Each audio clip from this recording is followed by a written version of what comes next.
O sea, a partir de hoy, el gobierno tiene que volver a transferir a la ciudad, es el 2,95 de la masa coparticipable.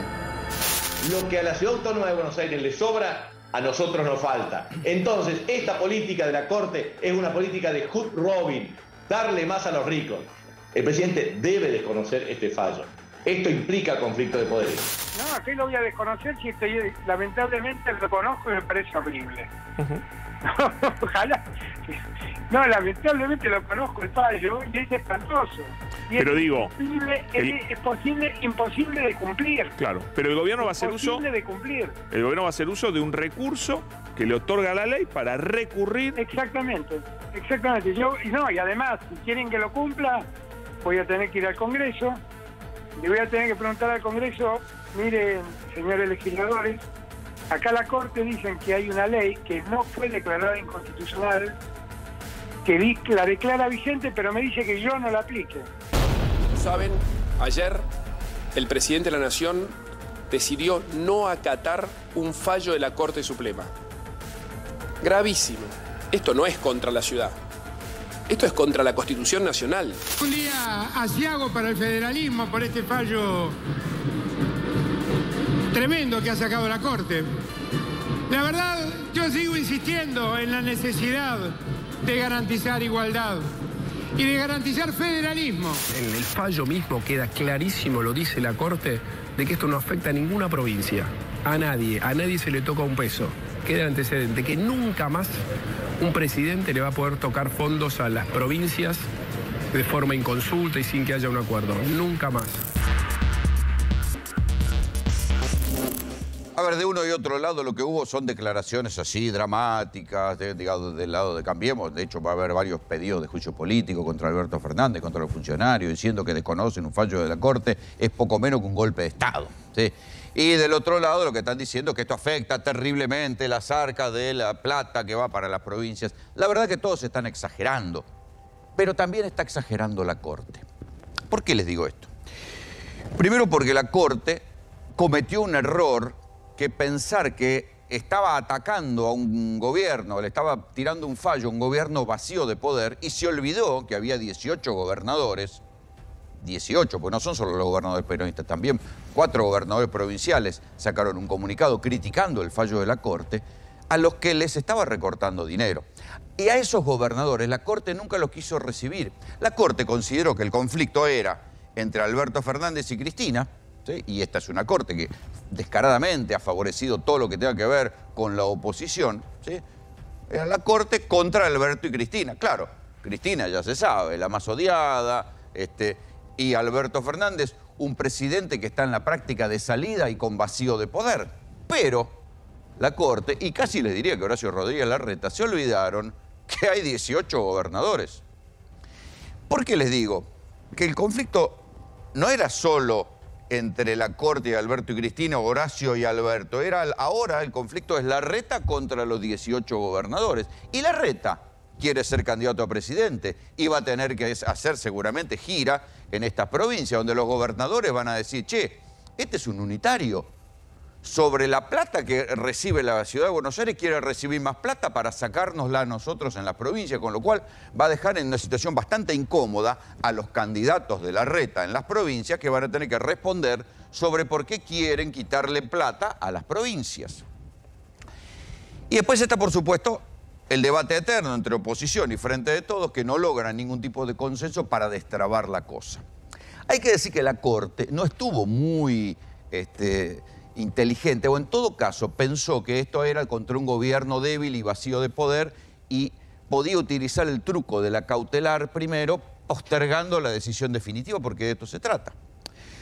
La medida, el fallo de la Corte, es una medida cautelar que dice que no se expide sobre la cuestión de fondo, pero desconoce una ley, porque hay que decir que después de la quita de la coparticipación hubo una ley en el Congreso con la cual se confirmó lo que había dicho Alberto en el recálculo de la coparticipación que había sido hecho por Macri por decreto. O sea, Macri hizo un decreto, Alberto lo anula con un DLU y después el Congreso le da eso fuerza de ley. Pero la Corte desconoce esa ley. Primer punto para discutir. Y también hay que decir que no es la primera vez que se desconocen fallos de la Corte. Hay montones de antecedentes, no los voy a aburrir, pero puede que ustedes recuerden algunos. En algunos casos se los desconoce por impracticables. El famoso caso Badaro, que obligó a la actualización de las jubilaciones, porque se había achatado la pirámide jubilatoria, no fue cumplido.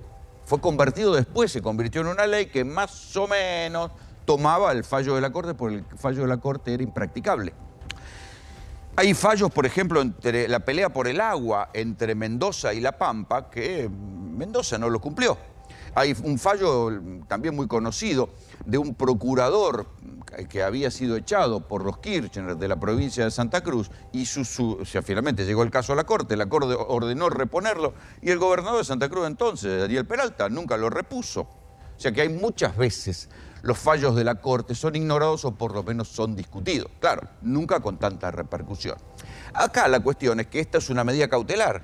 Entonces ahora queda la negociación, debería haber un fallo definitivo de la Corte, pero ¿qué pasa? Al sacar la cautelar le da una victoria a Larreta, que lo constituye en antagonista de Alberto, lo fortalece incluso frente al sector de los halcones, pero también es verdad que esto le va a complicar a Larreta cuando tenga que ir por las provincias a explicar que él no es un unitario, que él no le saca plata a la provincia, que es lo que están diciendo ahora los 18 gobernadores.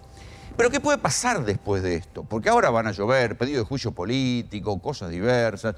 ¿Qué puede pasar de esto? ¿Puede haber alguna negociación? ¿Cómo debería ser una negociación razonable?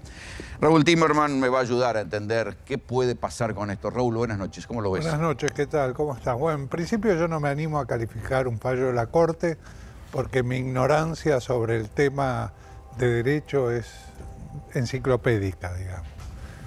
Lo que podemos mirarlo un poco es políticamente las consecuencias que eso tiene. Primer punto, ¿qué opina la gente?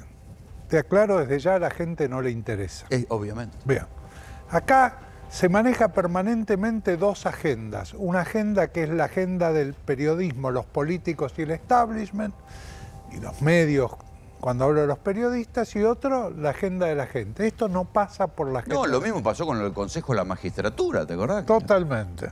No importaba a nadie. Yo creo que esto, digamos, son fuegos de artificio que forman parte de una contienda política que agrava aún más y genera una nueva grieta, la tercera grieta que aparece en la Argentina.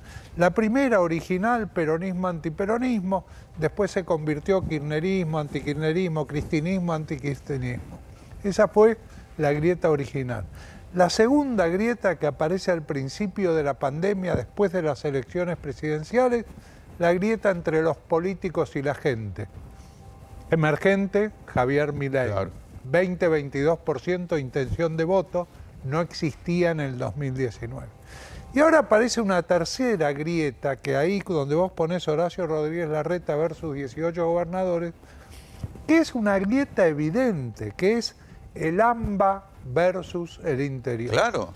Acá muy incómodo queda Santilli en esta situación. Porque Santilli ahora, ¿qué va a decir? Santilli queda incómodo, no en esta situación. Santilli está incómodo, digamos.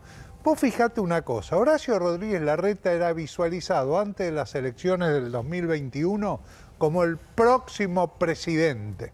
Era el hombre que gestionaba la ciudad de Buenos Aires, tenía muchos recursos. La gente pensaba que gestionaba bien, debía gestionar bien, efectivamente, pero deja de convertirse en un gestor y se convierte en un político cuando aparece el proceso eleccionario. Santilli es vicejefe de gobierno de la ciudad de Buenos Aires. Va como candidato a diputado nacional por la provincia de Buenos Aires y quiere ser gobernador de la provincia de Buenos Aires. María Eugenia Vidal fue vicejefa de gobierno de la ciudad de Buenos Aires. Fue gobernadora de la provincia de Buenos Aires. Y ahora es diputada por la ciudad. Todo sucede en el AMBA. Se gobierna para el AMBA. Entonces, ¿y los gobernadores qué van a decir? Bueno, ahora los gobernadores se pusieron duros. No la sacan a nosotros. No, los gobernadores se pusieron duros. Incluso gobernadores de partidos provinciales como Aravera Carreras o Omar Gutiérrez, el Movimiento Popular Neuquino. Incluso hay dos gobernadores peronistas como Schiaretti y Perotti que no dijeron nada públicamente, a pesar de que personalmente opinan que se gobierna para la Ciudad de Buenos Aires y para el AMBA, porque ahí meto a la provincia de Buenos Aires, porque cuando le quitan... Capital y conurbano. Así es, cuando le quitan, yo no sé si vos recordás, pero cuando le quitan a Rodríguez, a la Ciudad de Buenos Aires, ese porcentaje que le había asignado Macri, fue por un conflicto que había con la policía de la provincia de Buenos Aires y se destina... Que le habían plantado en la puerta de la residencia de Olivos. ¿Y a qué se destina? Al aumento. Al aumento de la policía. Hay que pararlo con la Policía Federal.